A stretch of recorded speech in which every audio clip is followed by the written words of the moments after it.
예, 안녕하세요. 오늘은 아이폰 신제품 발매한 것 이야기를 좀 해볼까 합니다. 그래서 애플의 주가는 어떻게 될 건가에 대한 이야기를 한번 해볼 건데요. 지금 녹음하는 일자가 16일이고 어저께죠? 15일 날 아이폰 신제품 발표를 했습니다. 예, 아이폰 12, 12라는 신제품 발표. 그리고 이제 SE2라고 명명된 제품이 하나 추가로 발표를 했습니다. 여기서 유심히 봐야 될 거는 어떻게 보면 12보다는 SE가 더 유심하게 봐야 될 가능성이 있어요.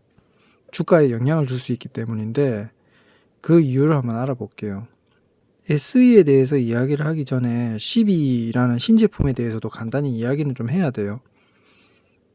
정말 간단하게 이야기를 할 텐데 간단하게 이야기를 해보면 이 제품이 가장 신제품이고 애플에서 나온 제품 중에 최근에 신제품 발표를 한 휴대폰 업체 중에서는 가장 최신이 되겠죠. 그리고 애플 입장에선 이 제품이 주력 상품이고 플래그십 제품이 돼요. 기암급 제품. 당연하지만 모든 휴대폰하고 경쟁을 해야 됩니다. 하지만 애플은 늘 고질적으로 문제가 하나가 있어요. 휴대폰이 최신 휴대폰인 거는 좋은데 라인업이 좀 빈약해요. 그래서 중저가 라인 휴대폰 라인이 항상 빈약해가지고 매출이 좋은 편이 아닙니다. 여기에서 매출이 좋지 않다라는 거는 기업 자체의 매출을 이야기하는 게 아니에요. 휴대폰 시장을 보았을 적에 각 장르별로 매출이 있을 건데 그 중에서 중저가 라인에서 매출이 좋지 못하다는 이야기입니다.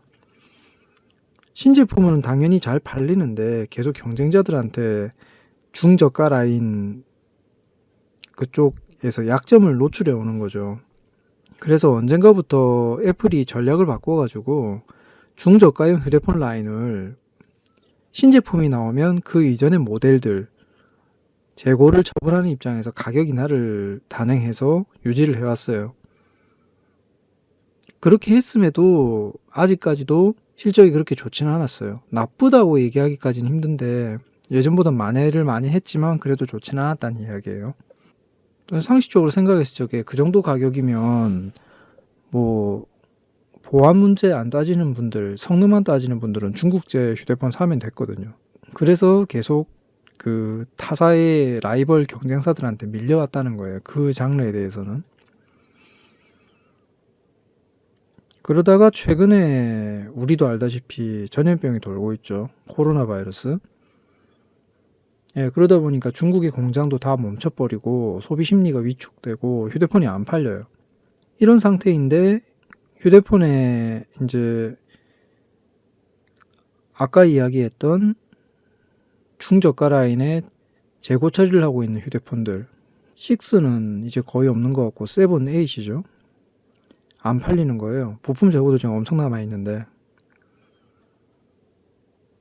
이게 사갈 이유가 없는 게 우리나라만 해도 지금 5G, 5G라면서 점점 4세대 LTE, 4G보다 5G로 점점 넘어가는 추세에 있거든요.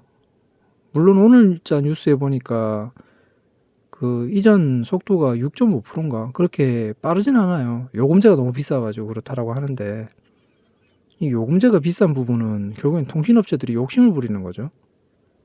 자기들이 빨리 원금 회수를 하려고 하는 거니까 투자 대비 원금 회수를 하려고 하는 거기 때문에 이 부분에 대해서는 점진적으로 개선이 아마 될 겁니다.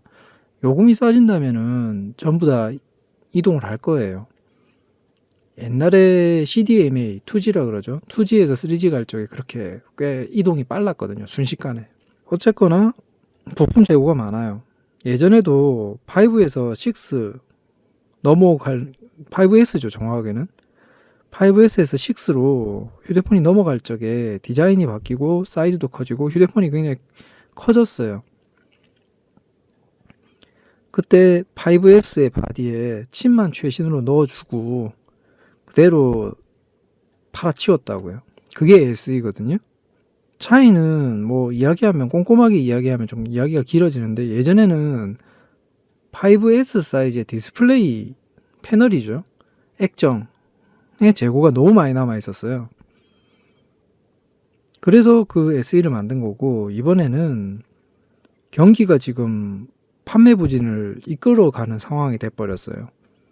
가만히 냅뒀으면 서서히 그냥 재고 소진을 했을 텐데, 자기들이 이렇게 리서치를 해보면 자기들 재고 소진 이전에 재고가 남는 상황이 생긴다는 거죠. 판매 부진이 일어나가지고. 생각을 해봐요. 계속 재고가 남는데 이거를 가격을 점점 싸게 하면 어느 이상 되면은 마진이 남지 않는 가격에 팔아야 하는데, 그때쯤 되면은 5G가 충분히 보급이 돼 있을 거라고요. 근데 이 제품들은 5G가 안 돼요. 사람들이 쓸 수가 없고 쓸 수도 없고 쓰려고도 안 하고, 그리고 iOS의 보안 문제, 아이폰 쓰시는 분들은 알 겁니다. 이게 아마 점점 모델에 따라서 이제 업데이트를 중단하는데 그 부분도 중단이 되는 거죠. 그러면 굳이 사람들이 이거를 사려고 안 한다는 거죠. 그래서 그대로 두면 악성 재고가 될 거니까 라인을 정리하는 차원에서 SE를 만든다는 게 설득력이 좀 상당히 있는 거죠. 특히 참고로 이야기를 드리면 6, 7, 8 모델, 뭐 6, 7, 8이죠. 이게 SE2 이번에 새로 나오는 모델하고 디자인이 똑같아요. 휴대폰도 하나만 달려있고, 왜 앞전에 그 아이폰은 인덕션 모델이다 모드에서 여러 개 달려 있었잖아요. 후면 카메라가. 근데 여기는 하나 그대로 옛날 디자인 그대로 달려 있는 거예요. 아마 6하고는 조금 다른데 7, 8하고는 디자인이 거의 같다고 보시면 될 거예요. 그래서 그리고 국내 출시가가 꽤 예전에 비해서 싸게 나왔어요. 뭐 55만원, 뭐 60몇만원, 70몇만원 뭐 이랬던 것 같아요. 그 용량에 따라서. 지금 한국 원화 환율이 꽤 낮은 편이라서 달러가 상대적으로 지금 높게 잡히거든요. 녹음하는 시점에 아마 1200원이 넘었던 것 같아요, 제 기억에. 그래서 그 가격 대비로는 꽤 싼 편이고 성능에 비해서도 꽤 싼 편이긴 해요. 가격 발표가 되고 나니까 사람들이 생각보다 싼 가격, 애플 치고는 싸다는 이야기입니다. 60몇만 원, 이게 그렇게 싸다라고 생각하기엔 좀 애매해요. 그 성능까지는 아니라도 괜찮은 휴대폰 충분히 살 수 있는 가격이라서.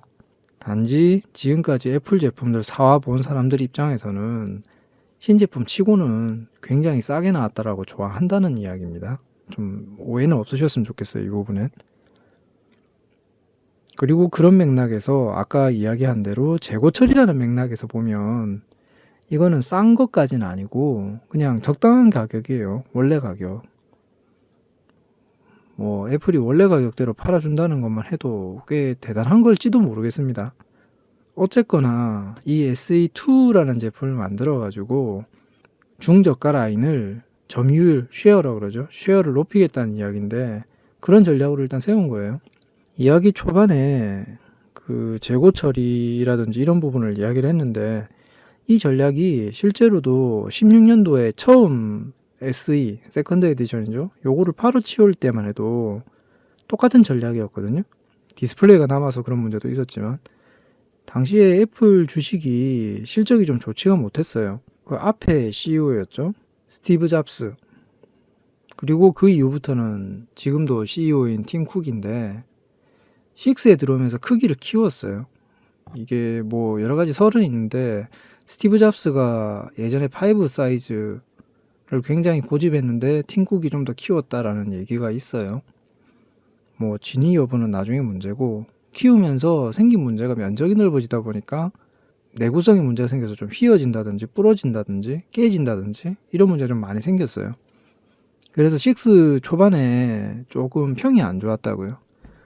그리고 그런 게 실적에 반영이 돼버려가지고 당시에 애플 주가가 좀 하락세였습니다.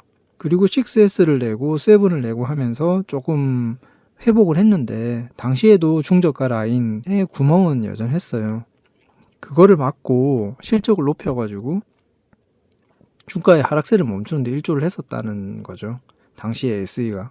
2020년 현재도 신제품이 발표되는 일정에 기대치가 있어가지고 현재 애플 주가가 잠시 상승세인데 전체적으로 봤을 적에는 주가의 주가 상승이 될지 어떨지 분기점에 있거든요.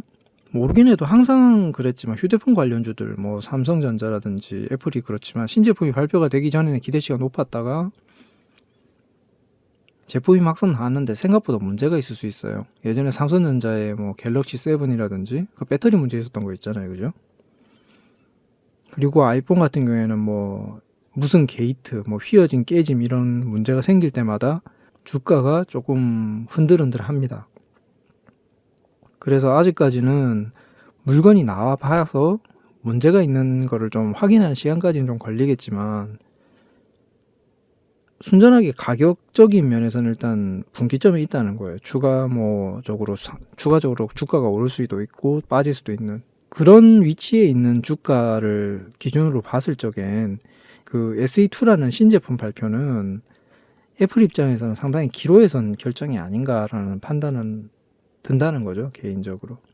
일단 재고 처리를 한다는 게 기업 중에서 공장을 가지고 있는 기업들, 이게 최대의 문제예요.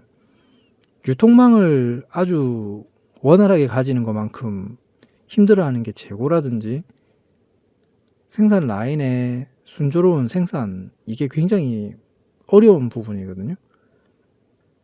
이게 한번 어쨌든 애플이 재고 처리를 굉장히 안 하는 걸로 악명이 높은데, 여러 가지 의미로 이거를 단행한다는 거는 그만큼 재고도 쌓여 있고 그만큼 경영적으로도 판단을 해야 되는 그 기로에 있다는 거죠. 그래서 이 영상 들으시는 분들은 항상 하는 이야기가 그거죠. 그래서 주식 사라는 건데 말라는 건데 라는 그런 식으로 의문을 가지시는 거죠. 제 의견은 그래요. 적정 가격이라면 살만해요. 너무 고평가가 안 돼 있는 기준에서. 여기서 고평가 저평가의 기준은 그 기간에 해당하는 거니까 그때마다 좀 사람마다 판단 기준이 다릅니다. 하지만 충분히 괜찮은 가격이라면 살만하다 생각해요. 단지 좋은 점만 무조건 있으면 좋은데 분명히 언급은 하고 가야 되는 게 뭐 S&P라든지 다우지수 이런 해외 지수들이 있죠. 여기에 보면 예전에는 AT&T라고 해가지고 저 통신업체, 우리로 치면 KT 같은 통신업체죠. 통신업체가 있었는데 퇴출당한 적이 있어요. 실적이 안 좋아가지고. 물론 거기에서 퇴출된 데에서 주식이 뭐 상장 폐지가 되거나 이러지는 않습니다. 굉장히 실적이 단단했던 회사들도 실적이 무너질 수 있다는 이야기를 하는 거예요. 통신업체라는 게 건강한 산업이라서 어지간하면 무너지기가 힘든데도 불구하고 그런 의미에서 영원한 승자는 없다는 거, 그런 의미를 이야기하고 싶은 거예요. 그 부분만 기억하시고 투자하시면 되겠습니다. 항상 뭐 그런 리스크는 관리를 해야 되니까 그런 부분 관리하시면서 현명하게 투자하시면 좋겠습니다. 좋은 하루 되십시오.